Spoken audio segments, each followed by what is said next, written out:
Hello guys, myself Samim Ahmad Saifi and you are watching me at your channel Matrix channel. आज मैं फिर आपके लिए क्लास 10th के लिए इंग्लिश की पोएम के बहुत ही शानदार क्वेश्चन लेकर हाजिर हूँ। हमने इन क्वेश्चंस को इस तरह से डेवलप किया है आपके लिए कि आपको कम से कम याद करना पड़े और पोएम का सारा सेक्शन इन्हीं क्वेश्चंस में से कंप्लीट हो जाए।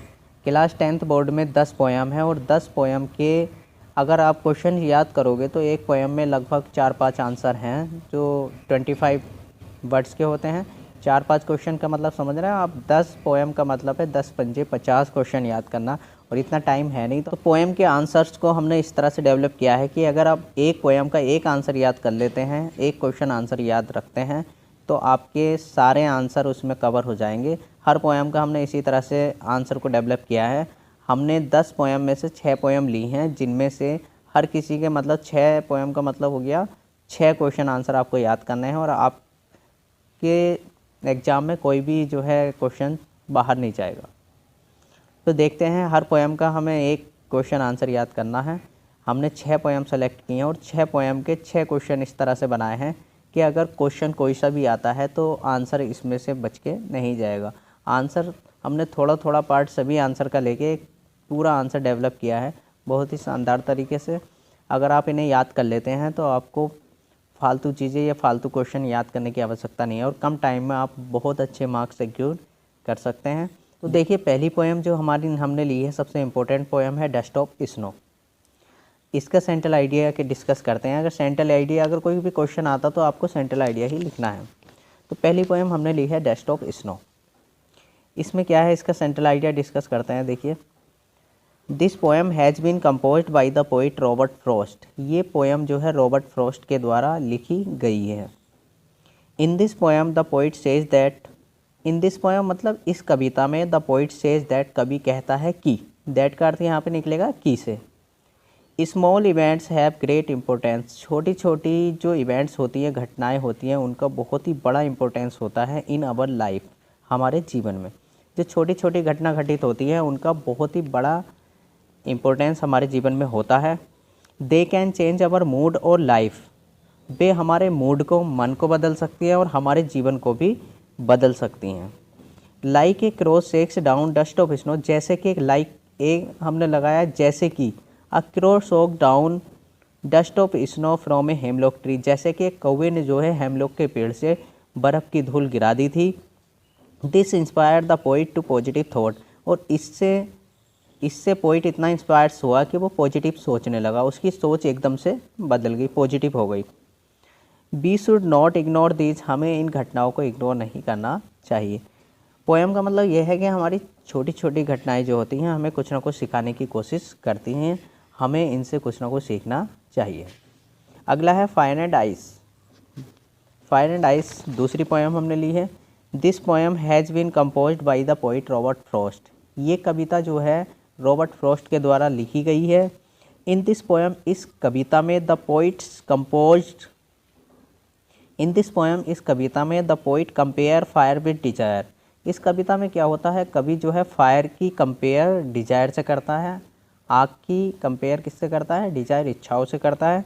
एंड आइस विद हेट, और बर्फ़ की जो कंपेयर करता है वो हेट, घृणा से करता है।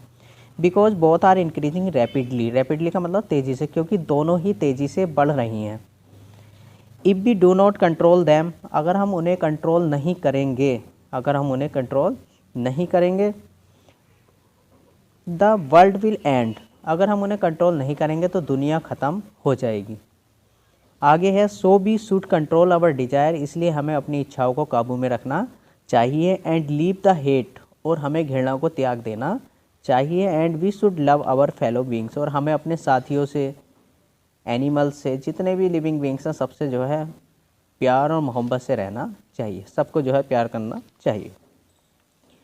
तो ये दूसरी पोएम थी। अगर इसका कोई भी क्वेश्चन आता है तो आप इसी सेंट्रल आइडिया को लिख देंगे, इसमें पूरा थीम उसकी आ जाएगी आंसर की, और आपको ढेर सारे आंसर याद करने नहीं पड़ेंगे। अगला है टाइगर इन द जू। चीता पिंजरे में।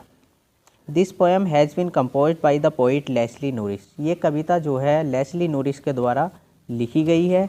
इन this poem the poet says that, इस कविता में कवि कहता है कि in this poem the poet says that, इस कविता में कवि कहता है कि we should not keep the animals in cage for our fun, हमें जानवरों को पिंजरे में अपने मज़े के लिए, फॉर आवर फन अपने मज़े के लिए जानवरों को पिंजरे में नहीं रखना चाहिए। इट इज़ क्रूअल, ये अपराध है, ये अपराध है। टू स्नैच देयर फ्रीडम, उनकी स्वतंत्रता, उनके रहने का अधिकार छीनना ये अपराध है। Like the tiger in the zoo remembers his life in his natural habitat, जैसे कि एक टाइगर जो पिंजरे में रहता है और वो अपना प्राकृतिक जो घर है, उसका नेचुरल हैबिटेट है, प्राकृतिक घर है, उसको याद करता है। ही फील्स हेल्पलेस, और वो अपने आप को मजबूर महसूस करता है। इन द जू, चिड़ियाघर में, because know his strength behind the bar, क्योंकि उसकी पूरी ताकत जो है अब पिंजरे के पीछे है, सलाखों के पीछे है।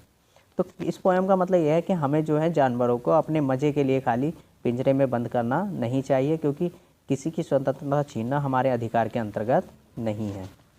तो अगर इस टाइगर इन द जू का कोई भी क्वेश्चन आता है तो आप इसी को लिख देंगे, इसमें पूरा आंसर उसमें कवर हो जाएगा, आपको ढेर सारे आंसर याद करने की आवश्यकता नहीं। चौथी पोएम जो हमने ली है अमांडा, बहुत इंपॉर्टेंट पोएम है।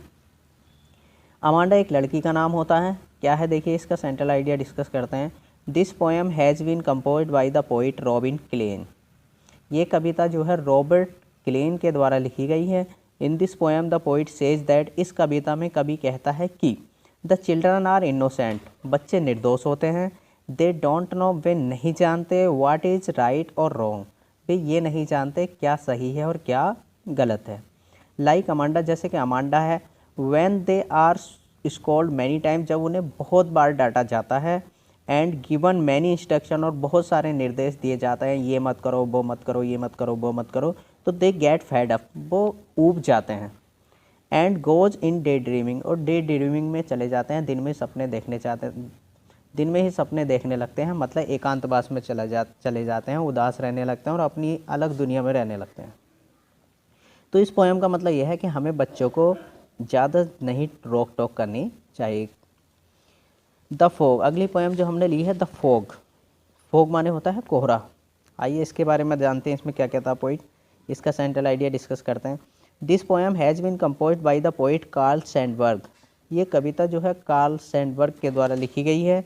इन दिस पोएम, इस कविता में the poet has compared fog with a cat, इस कविता में क्या करता है कवि, कोहरे की तुलना एक बिल्ली से करता है। बिकॉज बोथ कम साइलेंटली, क्योंकि बिल्ली और कोहरा दोनों ही चुपचाप आते हैं, बिना नोटिस के आते हैं। Seat in the same manner, और एक ही ढंग से बैठ जाते हैं, जैसे बिल्ली आगे दोनों हाथ करके बैठ जाती है ना, इसी तरह से कोहरा बैठ जाता है, पता ही नहीं चलता कब आ जाता है।